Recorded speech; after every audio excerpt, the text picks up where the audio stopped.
It was 8:17 a.m. on Maple Avenue, and the city's arteries pulsed with the frantic beat of rush-hour traffic. A line of cars crawled forward beneath the amber glow of street lamps still flickering against the dawn. Horns honked impatiently as delivery vans and sedans jockeyed for every inch of curb space. Above the cacophony, the mirrored facade of the Sterling and Blake office tower reflected the burgeoning sunlight in shards of gold and glass. Into this urban tangle slid Daniel Brooks's sleek charcoal sedan.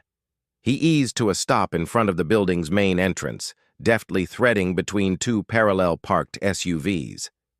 His engine ticked as it cooled, the car nestling against a "No Parking 7 a.m., 6 p.m., Authorized Vehicles Only" sign bolted to a wrought iron post. Daniel sat behind the wheel in crisp navy trousers and a tailored blazer, left foot poised on the dead pedal, right hand resting lightly on a fine leather steering wheel. Beside him on the passenger seat lay a slim leather briefcase, its corners worn from daily use, and atop the dash a single white orchid, his wife's parting gift, tucked into a small glass vase. He reached across to flip open the central console display, checking the time, 8:17 precisely.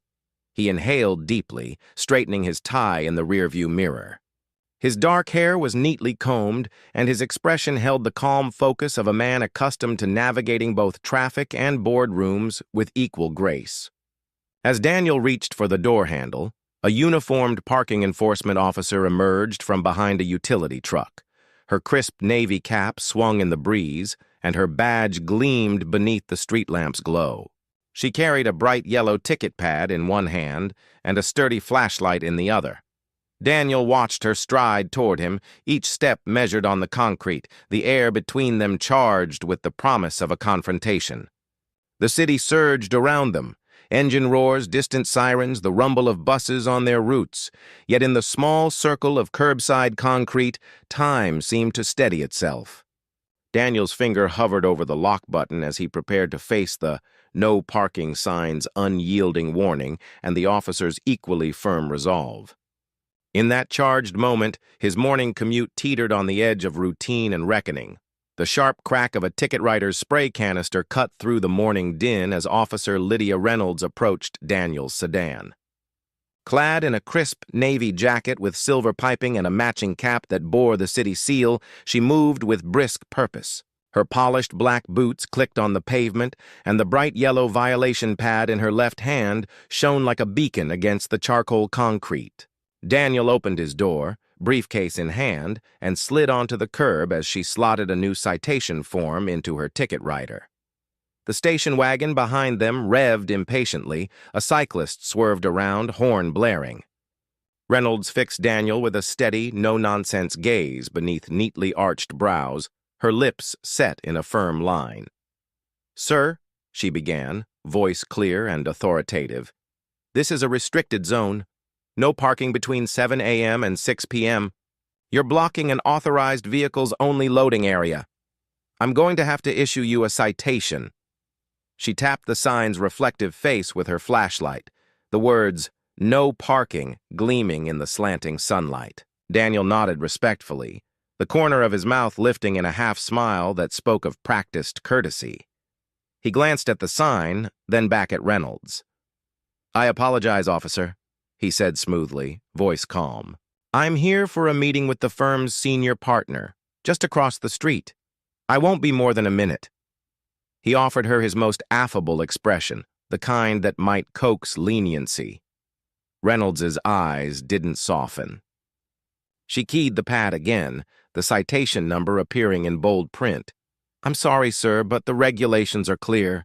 If you can't move your vehicle immediately, I'll have to issue the ticket, and call a tow truck if necessary." Her tone was polite but unyielding, each word clipped by years of enforcing parking codes without exception. Daniel's polite facade flickered but did not break. He tucked his briefcase under one arm, ready to step back behind the wheel at a moment's notice. "Understood," he replied, voice level. But as Daniel prepared to retreat to his car, the tight plaza around them, glittering glass doors, idling sedans, rushing commuters, hummed with anticipation of what would happen next. In the silent pause that followed, both knew this was no ordinary parking dispute, and that Daniel Brooks, no matter how composed, had one final card to play. Daniel sank his briefcase onto the sidewalk and straightened his blazer, preparing to move his car. But as he reached for the handle, a cluster of pedestrians paused nearby, drawn by the flashing lights of Officer Reynolds's ticket writer. A sharply dressed lawyer in a charcoal overcoat stopped mid-stride, eyes narrowing as she consulted her watch. A courier on a bicycle skidded to a halt, helmet askew, peering over the roof of Daniel's sedan. Even the barista at the cafe patio across the street leaned forward, coffee cup in hand, intrigued by the unfolding curbside drama. Reynolds began neatly printing date, time, violation code, her pen scratching against carbon copy paper. The hiss of the spray and the click of her pen punctuated the morning bustle. Commuters slipped past on the sidewalk, shoulders rigid as they whispered, "Can't believe he parked there." Rules are rules. Betty thinks he's above it all. A crowd of three clustered within earshot, offering pointed commentary as though this were a public exhibit of recklessness. Daniel met each gaze with a polite nod, his expression calm but unyielding. He cleared his throat. "Officer," he said quietly, loud enough for the onlookers to hear, "I appreciate your diligence, but please, just one moment more." His plea was measured, his tone respectful, yet it only seemed to heighten the spectacle. The lawyer glanced at him over sharp spectacles. "You heard the sign, pal," she muttered. "City's got rules. You can't park where you want." A delivery driver rolled his eyes and tapped his watch. The courier muttered, "Tick-tock," under his breath. The onlookers' collective smirk pressed against Daniel like the glare of 1,000 suns. Reynolds's eyes flicked from Daniel to the no parking sign, then back to her pad. She drew the yellow citation free, intending to affix it under his windshield wiper. Her pen hovered, poised to finalize the humiliation. The cafe barista nodded approvingly to a friend, raising her cup in an unspoken toast to civic order. In that compressed moment, amid the symphony of whispers and mechanical clicks, Daniel took a breath. The ticket lay ready in Reynolds's hand, the tow truck company's number already keyed into her radio. His last moment of anonymity on this busy curb was about to expire, replaced by the public shame of a fine and a towed vehicle. And yet, as the world waited for his concession, Daniel Brooks remained composed, knowing that beneath his calm exterior, the credentials in his briefcase held the power to silence the entire crowd. Daniel exhaled softly, tipping his head in a polite nod toward Officer Reynolds. The tip of his polished Oxfords pressed into the scuffed concrete as he stepped back from the car door, creating space for her to complete the citation. He placed his leather briefcase gently on the sidewalk, its worn handle cool beneath his fingers. The crowd of onlookers leaned in, their collective breath held between whispered critiques. Without a trace of anger, Daniel reached into his jacket pocket and withdrew a slim black smartphone. The silver edge caught the morning light for an instant, reflecting in the eyes of the curious spectators. He tapped the screen with deliberate precision, opening a secure messaging app. His fingers moved silently over the glass display, eyes never leaving Officer Reynolds's stern but professional profile. "Vehicle stopped. Credentials at the ready. Stand by." The message sent in a heartbeat. Daniel slipped the phone back into his pocket, the quiet click of the lock echoing in the hush. He offered Reynolds a courteous bow of his head. "Thank you, officer. I'll move my vehicle momentarily." Reynolds stared at him for a long, measured beat, citation form suspended in midair. The cyclist leaned over, bike tires hissing softly against the asphalt, awaiting her next move. Then, with a brief curt nod, she turned her attention back to her ticket writer. The spray canister hissed as she secured the stub of his citation, pen clicking as she added the final timestamp, 8:19 a.m. As the ticket slipped beneath the windshield wiper, Daniel's engine pinged twice, signaling the cooling process complete.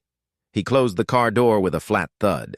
Neighbors in the cafe patio murmured among themselves at his unruffled calm, while the delivery driver shrugged and remounted his bicycle, ready to resume his route. Daniel raised a gloved hand in a silent farewell and walked to the driver's side with measured steps. His dark trench coat flared gently in the breeze, and the orchid on the dash seemed to tremble. He slid behind the wheel, buckled his seatbelt, and, just as the first click of the ignition broke the sidewalk's tension, pulled out his phone once more. Proceed as discussed. He tapped send, then placed the phone on the passenger seat beside his briefcase. The engine roared to life and Daniel's sedan rolled forward, crisp tire tracks tracing across the asphalt. As the car melted into the flow of traffic, the no parking sign receded from view, and so did the crowd's certainty that a simple citation could define the fate of a morning's commute. No sooner had Daniel's sedan glided back into the current of rush-hour traffic than a sleek black SUV cruised to an imperious stop behind the no parking sign. Its tinted windows mirrored the glass facade of the Sterling and Blake Tower, and its chrome wheels whispered over the asphalt. A uniformed aide in a tailored navy suit and white gloves stepped briskly from the passenger door, briefcase in hand, while another aide in crisp dress trousers emerged from the rear seat, carrying a leather-bound folder stamped with a gold seal. Pedestrians paused mid-stride, coffee cups hovering at their lips, as the second aide approached Officer Reynolds with the folder held respectfully at chest level. The first aide spoke in a low, clipped tone, offering her a silent courtesy nod. The SUV's engine cooled to a gentle purr, and the morning sun played off its polished surface. Reynolds's brow lifted as the aide extended the folder. She glanced from the folder's embossed emblem, Department of International Affairs, to the aide's impeccable posture, and then to the second aide's outstretched hand, which bore an official placard printed with Daniel Brooks's name and title. Special Envoy Official Exemption. The surrounding crowd, lawyers hustling into the building, delivery drivers unloading parcels, cafe patrons leaning on wrought iron railings, fell into a reverent hush.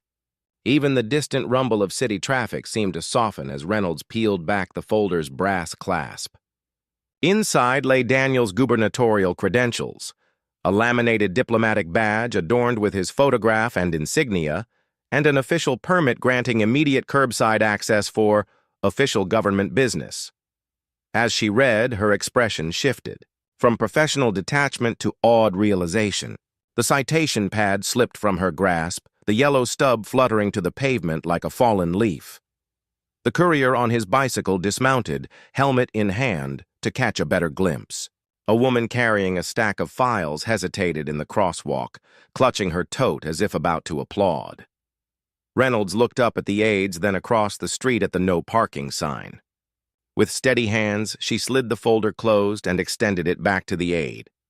I apologize, Envoy, she said, voice steady now with genuine respect. Of course, you're authorized. She snapped the folder shut and tucked it securely under her arm. At her side, the first aide offered Daniel's credentials back through the SUV's open window. The second aide retrieved a custom magnetic placard bearing Daniel's title and affixed it discreetly above the sedan's license plate. The officers and onlookers alike stood motionless, observing the ritual of authority instantaneously transformed. Daniel emerged from the driver's seat with unruffled composure, briefcase in one hand. He offered Reynolds a polite nod of gratitude. The crowd, still hushed, parted as he strode past, each footstep measured on the concrete, each breath marked by the collective awe of an entire sidewalk brought to respectful silence. Officer Reynolds stood rooted to the spot as the aide from the black SUV extended the leather-bound folder toward her. The morning sun glinted off the gold-embossed seal on its cover, and a hush deepened on Maple Avenue. Pedestrians halted mid-stride. Drivers leaned from idling cockpits. Even the birds above seemed to pause in their flight. Reynolds unlatched the folder with trembling fingers, revealing a meticulously arranged array of official documents.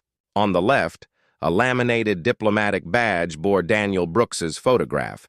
his dark hair neatly combed, suit and tie impeccable, and the legend Department of International Affairs, Special Envoy in bold type.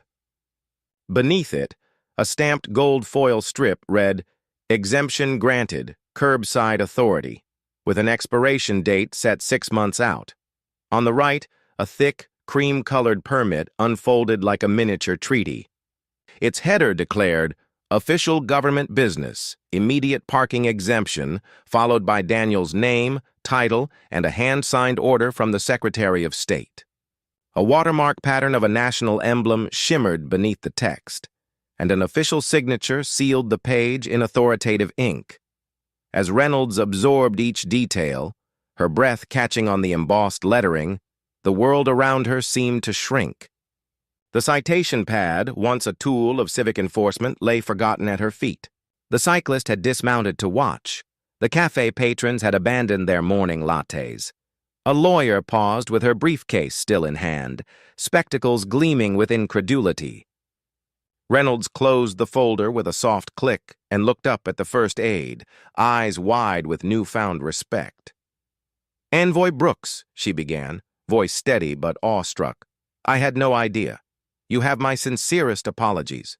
Please accept this curbside space for as long as you need."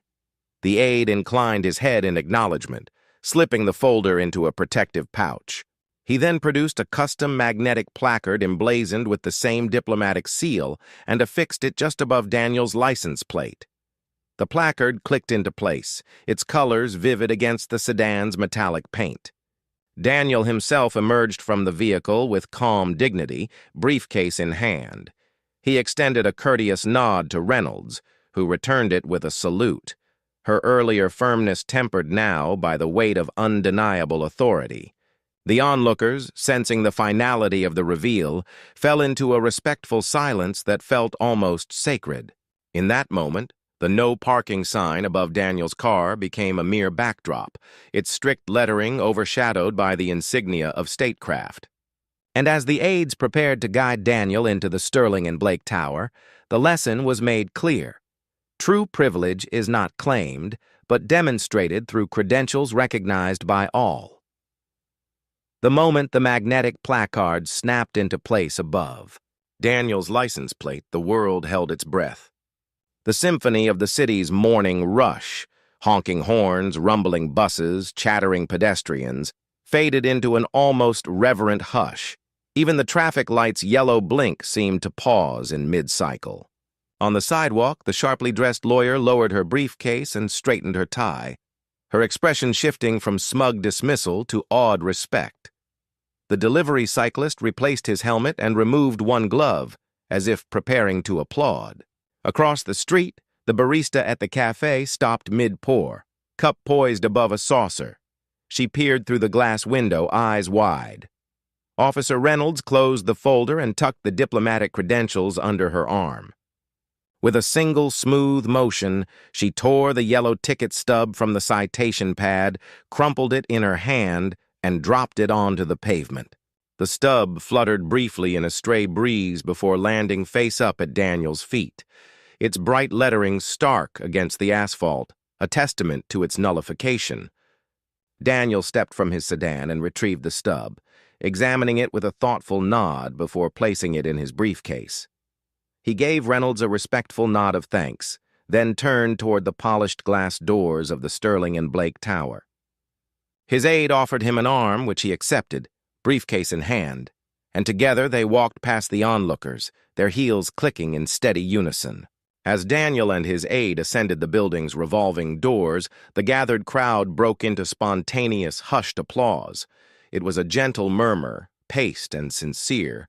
Drivers even revved their engines softly in approval before pulling away. A mother scooped her child into her arms, the two of them sharing a wide-eyed smile. The morning sky seemed brighter, the office tower's mirrored facade gleaming with newfound dignity. In the wake of his departure, Officer Reynolds retrieved the crumpled ticket, flattened it against her palm, and slipped it into her pocket, no longer a symbol of enforcement, but a reminder that true authority commands silence, respect, and, above all, recognition. As the crowd dispersed, Maple Avenue returned to its usual rhythm, but its heartbeat carried a new cadence, one attuned to the power of credentials, the hush of acknowledgement, and the profound quiet that follows genuine respect. As Daniel and his aide disappeared into the revolving doors of the Sterling and Blake Tower, Maple Avenue exhaled the collective astonishment of its morning ritual. The river of traffic slowly resumed its flow. Delivery vans revved into motion, cyclists remounted and pedaled on, and pedestrians once again became commuters rather than spectators. Yet beneath the return to routine lay a subtle shift in the street's heartbeat, a newfound respect for rightful authority. Officer Reynolds watched the sedan's taillights vanish down the block before she tapped her radio mic. Unit 12 canceled tow. Vehicle cleared. The dispatcher crackled affirmatively. The tow truck dispatcher acknowledged, and the truck outside pivoted away from the curb. Reynolds pocketed the crumpled citation stub, its bright yellow now a silent reminder of the morning's lesson. Rules serve justice, but so do the exceptions that honor genuine responsibility. The onlooking lawyer from earlier resumed her stride toward the tower, head held a touch higher. The bicycle courier clicked through the gears, his eyes forward. Even the cafe barista returned to her espresso machine with a small, satisfied smile, as though the day's first brew now tasted just a bit sweeter. A gentle breeze stirred the no parking sign, which stood as a stoic sentinel over the curbside. Although its rules had not changed, its authority had been refined by real-world context, that certain badges carry weight beyond printed hours, and that true privilege lies not in defiance of the law, but in its respectful exercise. Inside the lobby, Daniel paused before a polished marble directory, briefcase in hand. He straightened his tie, offering a polite nod to the receptionist filing forms behind a glass desk. His steps echoed in the marble hall as he moved toward the elevator, each footfall a testament to quiet power wielded with integrity. In the days that followed, rumors of the curbside exemption spread through the city's corridors of power and commerce. Officials and executives alike spoke discreetly of the special envoy's calm command of his credentials, and news outlets picked up the story as a parable of civic order tempered by respect. Yet for Officer Reynolds, the lesson remained most vivid, that every citation, every rule, is ultimately about people. Enforcing regulations demands both firmness and the wisdom to recognize true authority. And as she returned to her beat, ticket pad clasped beside her radio, she carried with her the knowledge that silence, at the cusp of honor, speaks louder than any citation ever could. Viscazali,